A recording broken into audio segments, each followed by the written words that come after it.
And I'll add that I thought this name meant dog's body, but I may have misplaced that name with the dialogue describing his body. Strangely enough, through the Dice Wiki, his name does contain the character for Polak, which was used for puns throughout the story.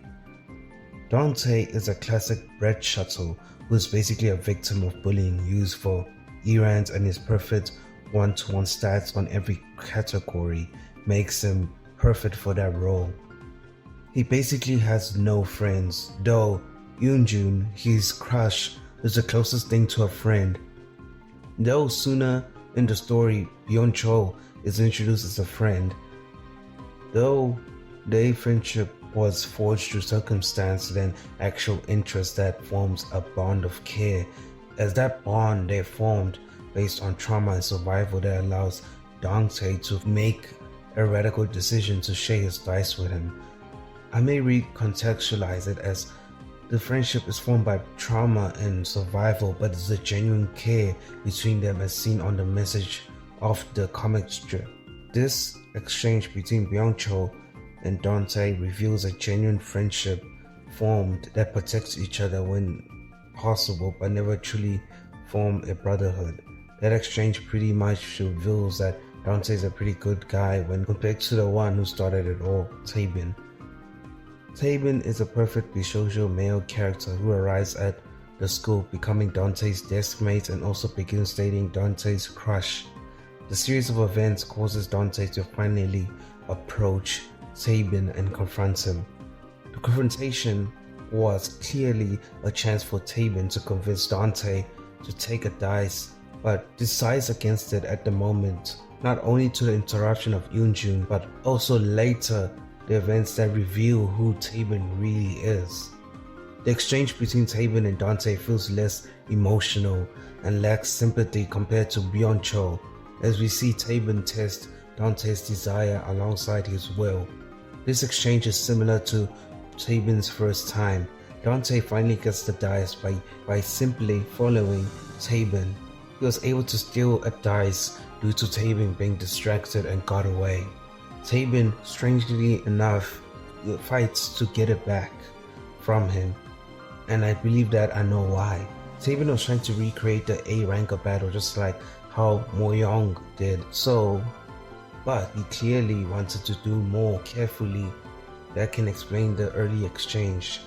Tabin may have changed his mind because he saw himself and Dante as they are pretty similar in behavior and belief system before Tabin changed his mind. Tabin could also realize that out of everyone at school, and maybe including Mio, Yoonjun actually cares and looks after Dante, and immediately backed off to find other targets to use. Let me first explain the significance of the dice and its history. Dice is known to be the oldest toy or play piece in history. A lot of people, even ancient philosophers in history, have tried to attribute its invention to an individual or society, only to remain inconclusive as the die was way older than those men making them the claim. The first type of dice were knuckle bones made from animals such as sheep or goats, usually used for astronomancy and also for games. Astronomancy is a form of divination that interprets the fall of small bones. Just think of Sangoma's practices. Dice are not only word for play, revealed to also be a tool of divination, but in context of dice, it's just a symbol. Dice is not only a representation of luck, which is granted to the receiver, and how it creates imbalances in society from looks, wealth, happiness, and disability. Dice is also about fate. The story began with the roll of a dice. Fate and luck as themes are intertwined as they are both opposable in length. Fate is something that occurs naturally without intervention, but luck or determinism, its outcome can be waned or averted. Luck and fate can operate in sync when one tries to avert, but by luck allows fate to take shape to deliver its finale. The use of die as a symbol that connects these themes in the story of dice remarkably simple but brilliant, as it not only resonates but it's pretty cool. a dice that is rolled to unlock a power system, which seems complicated as there's a caveat.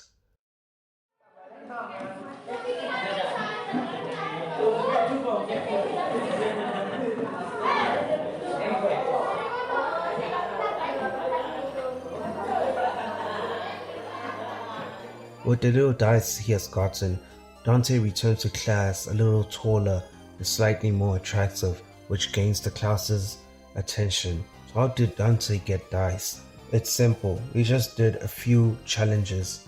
The options are usually limited to 3 options, or which usually related or unrelated. These challenges can be obscure or easy, like pet a dog or help an old man, or a little revealing like talk to a crush or kiss your homie goodnight. The challenges, which are set by the game master X, does sooner or later begin to increase in difficulty of these challenges to insane levels. Eugene basically becomes a center in a major battle royal like battle, which is a consistent staple in the series. Though Season 2's Tower Siege arc is easily the best major battle arcs, this one is also pretty good due to its ending. Eugene holding the dice she found in the choir room after being nearly attacked and rescued by Dante and Tabin. She basically takes responsibility to look after the dice, which of course acts to create a scenario for any student to attack Eugene within the time period of morning to evening, can receive the stolen dice and even more power. No, even more dice. Dante actually gets the opposite of the challenge of protecting Eugene, which basically allows any reader to know that X is not a good person. X began proclaiming that impartial judge and a game master acting as referee, though we have moments of slip-ups that he enjoys having some control of the situation, partly to gain some joy out of the situation and also to maintain control of the scenarios. Maintaining control of the scenarios may not make sense, but later on you will learn who the hell X is. Personally, I believe the attack of Eugene arc was pivotal and foundational for the narrative. This arc allowed us to see through Dante and Tabin, who are clearly against each other. They are still technically reluctant allies, though we may have different goals. Their interest has a tendency to align, and being a team is better than alone. Dante, in my opinion, actually upholds that the element of unity and seems to dislike the idea of individualism, which is interesting because dice inherently reveals how unfair life can be when born with certain traits that are disadvantageous or perceived as such. Even though Dante believes that dice is awesome and needs to be protected, Dante seems to also maintain that dice in itself should not destroy our humanity and ethics. Which is interesting because by participating in using dice, you're basically giving away your humanity and renouncing any form of ethics. Instead of rehabilitating society to accept and view other people as much as anyone by engaging, instead of playing dice, Dante is capable of living in that society. Dante was perceived as lesser due to his looks, but due to improvements was able to enjoy aspects of his life again, only for Dante to realize that he needs dice, but also wants to live in a happy society. You really can't have both.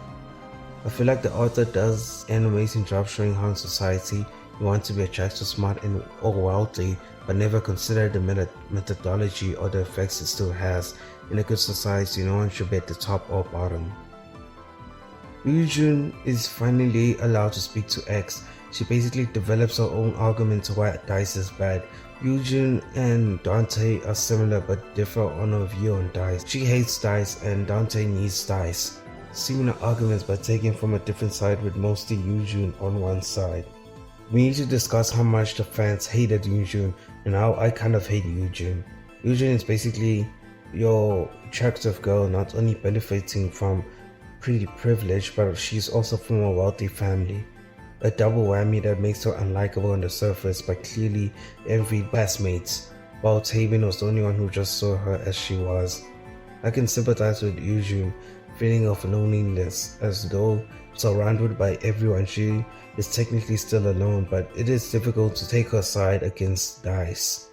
Though I made a point that Dante depends on dice, but also hoping to create a humane environment is laughable, considering that dice inherently creates competition and hierarchies among participants with little reward from cooperation. Eugene's argument feels more brain-dead and eye-rolling. Is dice bad? Yeah. But in society we live in, whether we like it or not, someone destined to fail has a chance with dice. So to hear Eugene basically just call dice bad, but not want to see the point of view of the participants who already struggle with everyday life to try to voice their opinion, she basically shuts them down. Eugene is capable of understanding that dice is bad, but is incapable to sympathize with why the participants use them. Eugene perfectly illustrates that it's not only about being right, but being capable of understanding why people made the decisions they did. Through sympathy or empathy and trying to work with that person, Eugene just bulldozes through any defense with a tone-deaf speech that almost killed her, but Dante unlocked his first A-rank ability, Time Stop. In DICE, we have players, A-rankers, then finally S-rankers. A ranker has one or more abilities consisting of levitation, time stop, clairvoyance, teleportation, psychokinesis, telekinesis, and cloaking. Some of the abilities are kind of a miss with a few caveats, which I'll explore later. With the power of time stop, Dante puts on a show to prove his worth as he finally creates his guild, which fails soon enough. Dice is the game encourages winning and gaining more dice, but it also doesn't discourage any antisocial behavior. I mean, it encourages that behavior if deemed entertaining, so seeing this guild Dante built begin to fail didn't surprise me. Okay, maybe 17-year-old me didn't. With the creation of the clan and Injune's isolation, we finally have the introduction of Mio, who's considered best girl in the community, and honestly I don't care. I never really liked any of the characters except for the gamer guy, so yeah. Mio, who was once fat and a victim of bullying, finally starts to approach Dante romantically, which doesn't matter as one wise man once said, once a fat kid, always a fat kid. A fat kid. The failure of the guild was twofold, as the guild formed for admiration and fear of Dante's A-rank ability, and that DICE as a game encourages individualism, alongside X playing dirty and creating a quest for a former bully for an A-rank DICE to break up the guild. The final arc for season 1 is pretty solid. My third fave with Dante failing to go on a date with Mio to go to Eugene's choir performance, but also fails to do that as he gets ambushed in an abandoned subway tunnel. This final arc basically opens the door to a new mystery character named Moyong, who was someone from Tabin's past who gave him the dice and parallels Tabin's failed initiation with Dante. It is hinted that Tabin and Moyong were friends with other dices, who most likely was initiated by Moyong. We only learn a lot more in season 2 of the nature of the relationship between Moyong and Tabin. The leader of the ambush was the same person who also attempted to attack Eugene, who held a dice that claims to see the future or something and creates a cult around it. Funny enough, that die comes out of dead dice, meaning Moyong gave it to him, telling him some bullshit to set up the ambush simply after the ambush fails. Moyong kills him and the rest of the dices that were handled by Dante. Dante arrives to the building to hear that Eugene performed alone on stage and finds her. You see, this arc not only introduced Moyong, but we also get to watch how dense Dante can be. Dante learns that it was Eugene who wanted to date Tabin but doesn't seem to care that much and still holds on to that hope. Similar to how throughout this entire arc you watch Mio reflect on her past while still holding on to hope for Dante. This simple love triangle created purely on unrequited love that just bores me. Dante is too slow to accept that Eugene can never return that love for him, and Mio, though patient and capable of starting a relationship, can't seem to realize that her self-image and poor self-esteem will impede its growth, which it does even when Dante finally moves on from Eugene. Season 1 does end with a cute interaction with Dante and Mio that ends in a sleepover, which was a funny enough challenge for Mio that is also linked to a genuine desire for Dante. I did forget to mention how desire is an important element in the story, as that how X builds his scenario by taking advantage of what you want. My theory of the dice being magic makes sense, as X is able to draw the magic through desire, like how he became X through desire. Mio's greatest desire grants her a clairvoyant dice as she disappears the morning after. Season 1 was amazing as it felt like a solid setup for a decent upcoming story, which it was, but on reread as a more capable adult, I can finally see where the faults of the narrative that doomed dies in Season 3.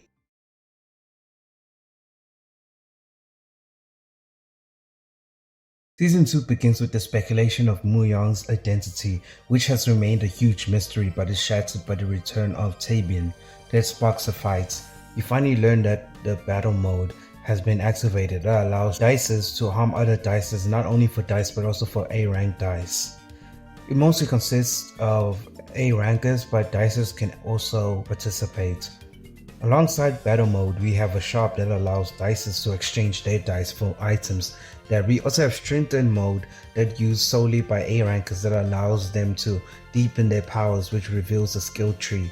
While Tabian and Dante are fighting, Minji bumps into Yunju, where they have a short conversation that is interrupted by the arrival of Xingqiu. One aspect I hate about DICE is that I feel like the critique would be less on the narrative, which I'll get into, but also the execution and the setups for the fights is very shallow in how it utilizes its base skill set. If you haven't realized, DICE is like a video game, which is how the magic system works and functions with skill trees, item shops, and upgrading stats akin to Vampire the Masquerade Bloodlines on how obscure and detailed it can get.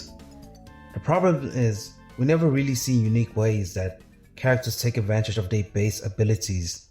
Like for example, Minji.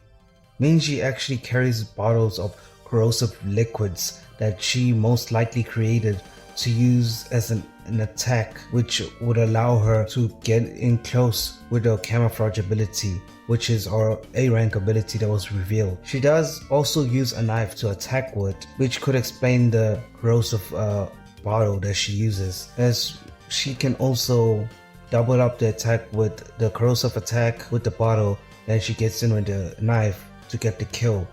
But it can be pretty ineffective when you realize it. If you're an A-ranker with camouflage and smart enough to make corrosive substances, why doesn't she make alongside a long-range weapon that can shoot the substance at a distance, hidden, then dash in for the kill? We have seen that Xingqiu is very fast, and with his flying abilities, he is a fast flyer. I mean, we see this issue throughout the series with dices relying on their dice without any weapon or strategy. I understand that these are high school students who are not that smart or sharp, but didn't they increase their intellect stats? I mean, as a gamer or a human being, if you are given finite resources to increase your skill level with the knowledge that finite resources can be scarce, which you can use to protect you, attack, or to improve your life, wouldn't you find alternative to that finite resources to make you more eligible to survive as long as possible? You see, none of these characters do this. Like, we could have had a clairvoyance using their or her eyesight and the intelligence to make either a weapon on the spot, or a teleporter who is a taekwondo athlete teleporting inches closer or away to weave and attack swiftly. You never see these divergent characters utilizing their base skills or interests in combination with their abilities. The closest is Minji and basically no one else. Sadly, before Minji can influence anyone, she dies alongside Xingqiu, spreading their dice to a teacher and Yunju. This scene that confirms that the die worshipped by Bucktooth was in fact a die that is realized when a dicer dies. The fight between Dante and Tabian ends with a bump as Tabian reveals his past with Dante. Now, we will let the games begin with Tower Siege. It's a game where the school becomes a battlefield with the attack team and defense team. The attack team will have a selected target they need to attack, and the defense team will defend.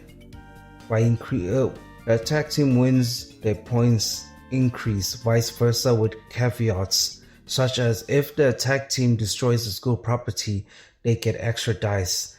Air rankers are only allowed to play with some if opting out will be on the neutral team. This scenario is clearly skewed to one side with a desired outcome, which shows how manipulative and bad X can be. X clearly wanted to see chaos and made the attack team have options which would push most A rankers on attack team.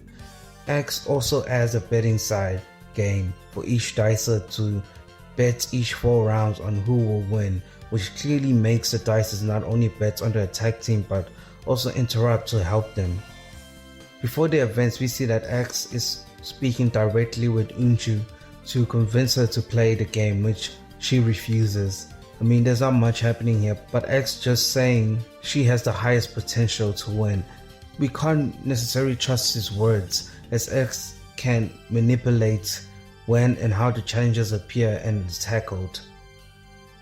You see, the Tower Siege arc is the biggest and the only arc in Season 2 of DICE with anything barely going on.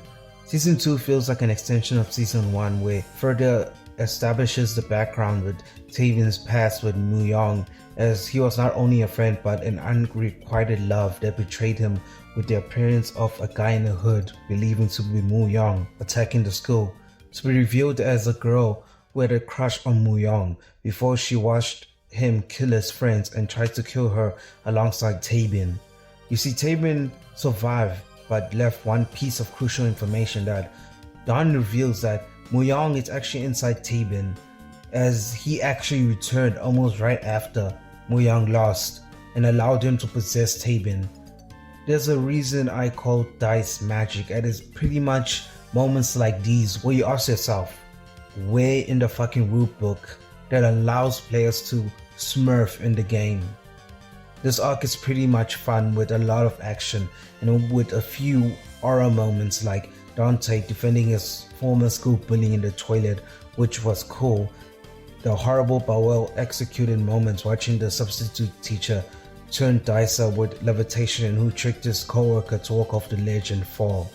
This culminates in this amazing moment when, against the wall, Yujun finally becomes a dicer with the promise to end all dice. The arc basically closes with a big fight between Yujun and Dante that allows Dante to stop idolizing Yujun, as he realizes she's out of touch from reality when it comes to why people rely on dice and how it is possible to claim dice and use it for good. I'm not gonna lie to you, it is difficult to explain to people why Season 2 isn't necessarily terrible, but is where most of the problems begin. I wouldn't call them outright problems, but patterns that arise that pretty much would ruin the story soon enough. I think the only thing I notice is Dante is a stereotype shonen character without any defining traits. It is difficult to genuinely find Dante as a worthy MC when he is just boring. Dante begins as a rugrat who basically has huge crush on a girl who is kind to him and is mistreated when he suddenly turns to Chad.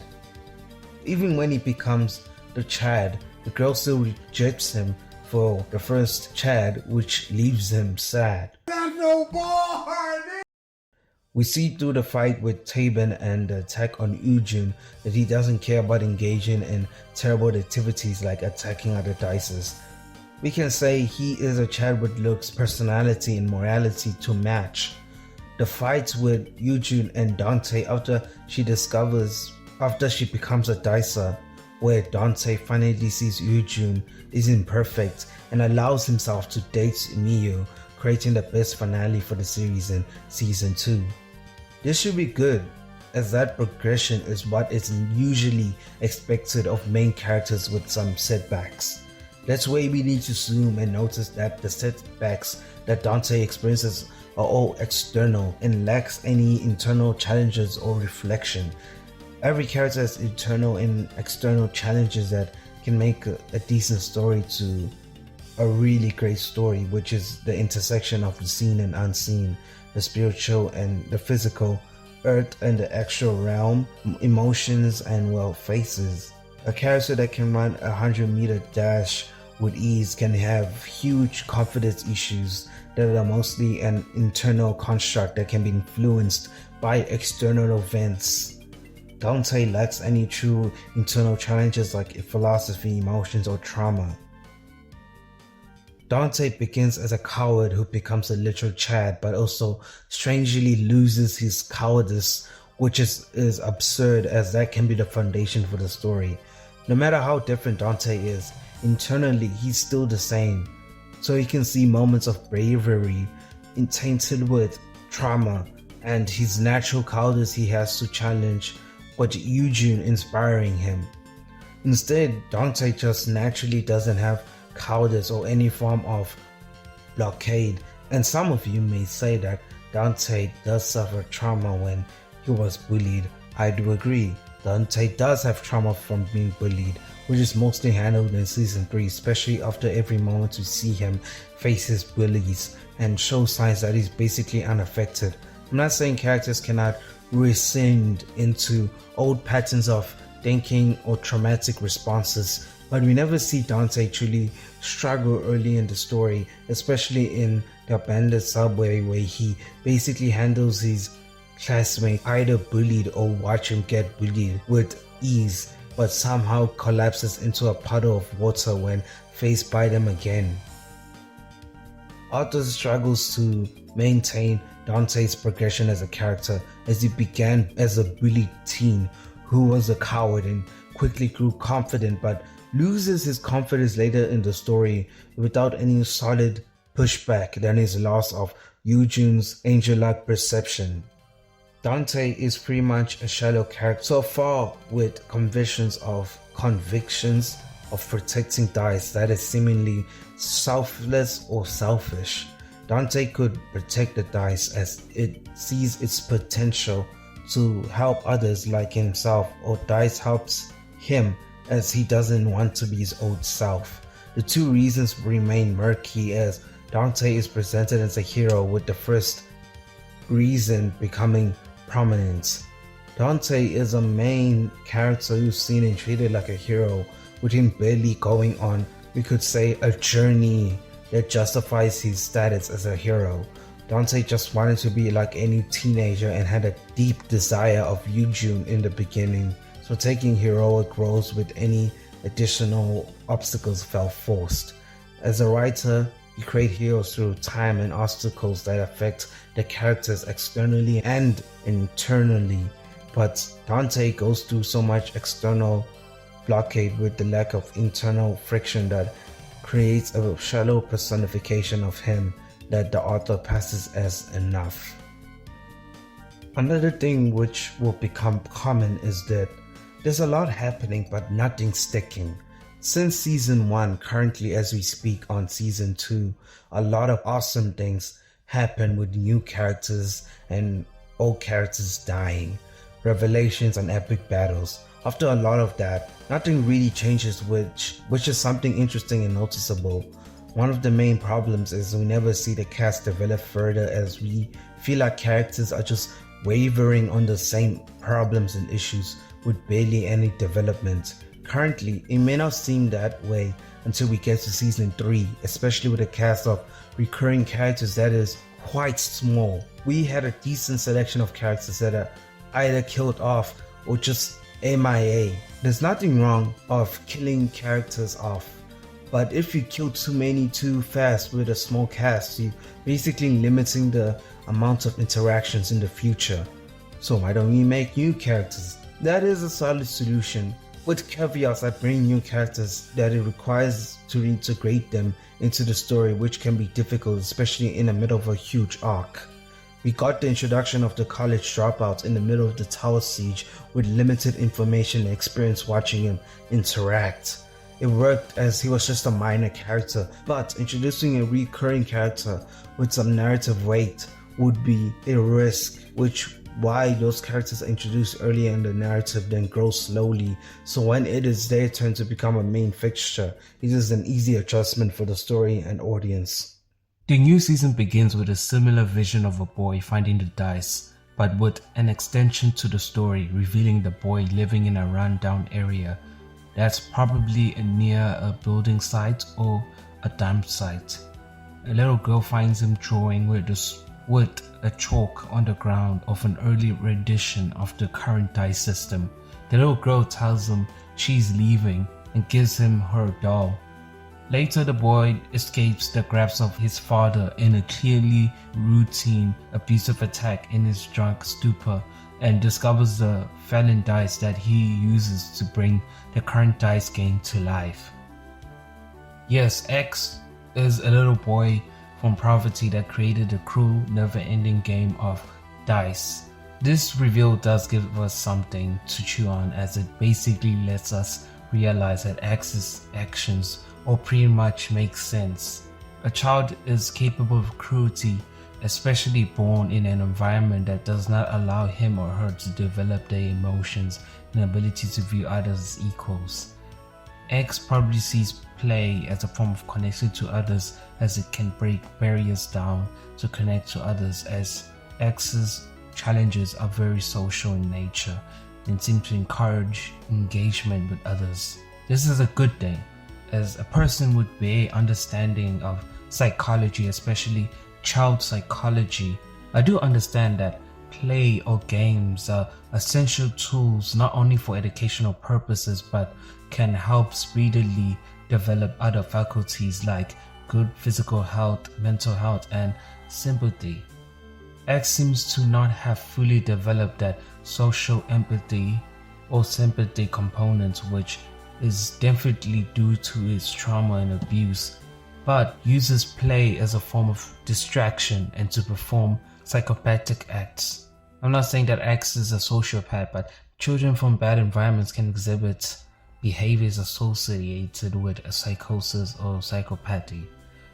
Psychopathy and sociopathy with consideration of their baseline genetic personality performance.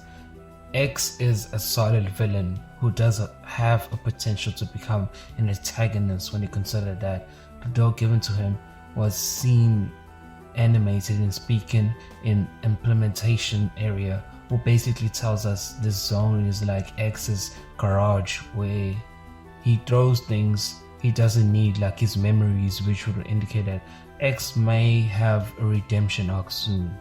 I don't really know since I just read up to season 3. The game begins when they return to school with X launching another crazy stunt of setting a challenge for the principal of the school to get attacked for some dice.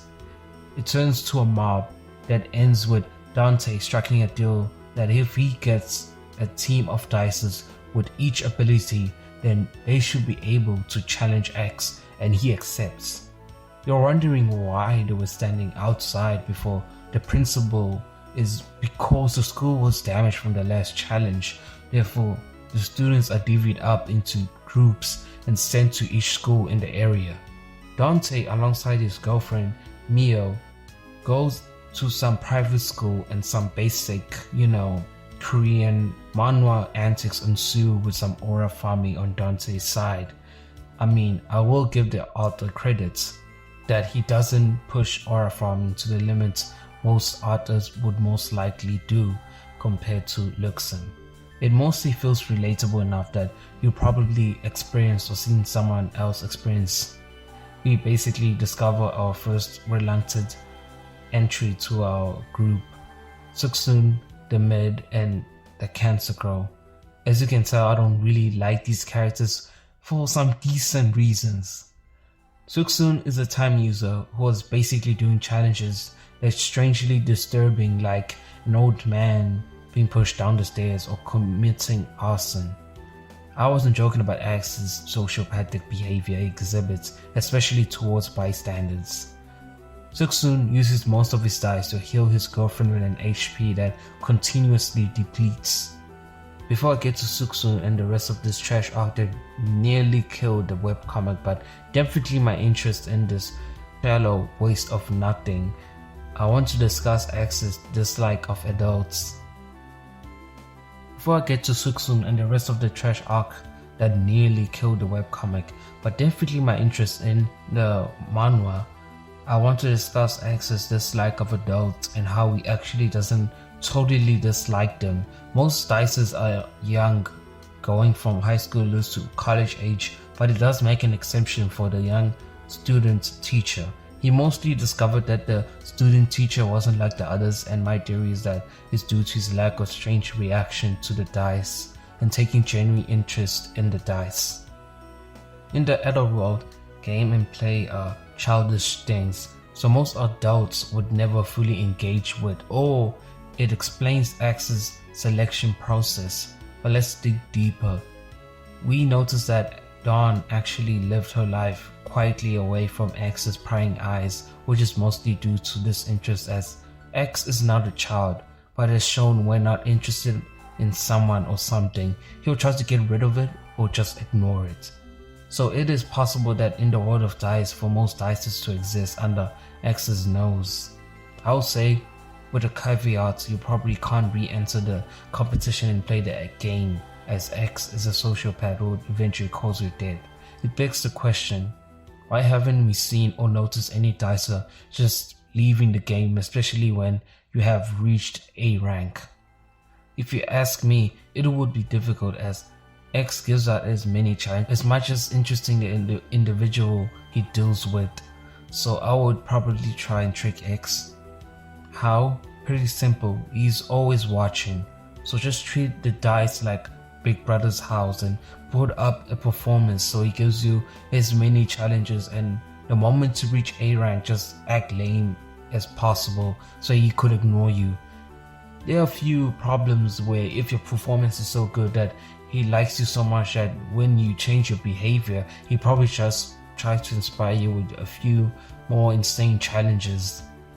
Other than that, it's strange we never see other veteran players pop out, especially after the tower siege or bet with Dante, which would reach any dicer. My plan when playing the game would be to play the challenges until it reach A rank and disappear, which is probably what the other veteran players would have done if they do exist in the story, especially if you watch your friends get gutted before you, like yikes.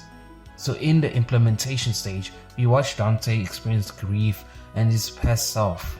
This arc would be amazing except for the fact it feels retreading ground with some annoying moments that made me just hate Dante. When the AI version of Byung-Cho appeared and Dante genuinely thought it was actually him, made me roll my eyes and just scream, "Oh brother!" I hate it when writers have to make their good touchy characters as too naive. There's nothing wrong with goody two-shoe characters who are a little naive. I mean, some of my favorite media have these characters. You see, I say a little naive, which is something Dante lacks, as he's a lot of naive, which is just exhausting because didn't this person increase his fucking intellect stack? Like, I just don't get why the author has intellect stats and none of these characters are using their fucking. We got pull up in front of my house.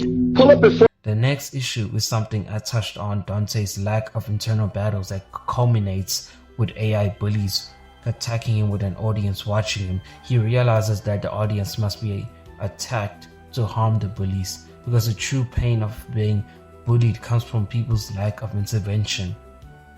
And I wonder why we didn't see these narrative moments happen earlier in that abandoned station, where the conclusion could acted a sort of way of not only showing how much Dante changed, but created a link in Dante's suffering and Yujun. Yujun has always been secretly hated and sometimes ostracized quietly, while Dante's suffering was more apparent. Dante would have realized that his life may not have been easy, but Yujun suffered her own way. Dante idolized Yujun not only for her beauty but also her kindness. Her ease of her life, he associated those traits of Yujun purely on her beauty. Dante in the tunnel after the harsh words from the ex-choirman. Dante in the tunnel after the harsh words from ex-choir members would have made him realize that, and Dante would start to begin the process of destroying the pedestal he built Eugene on, so when they confront each other at the music hall, the conversation would carry more weight, as Dante would acknowledge not only as just some unrequited love that saved his life, but just a girl. I believe this rewriting would make Dante look even better and make the romantic triangle more tangible. Instead, the cyber moment is just a narratively driven subplot that goes nowhere, with that whole short arc basically going nowhere. I feel like Dice as a story has a lot of big moments with actions, but lacks those fundamentals of a strong cast of characters and actually having internal challenges that don't end up being just I'm fat and tries to take its step up to those big moments. The AI battle ends with Dante talking to his past self and he realized how much of a pathetic simp he was.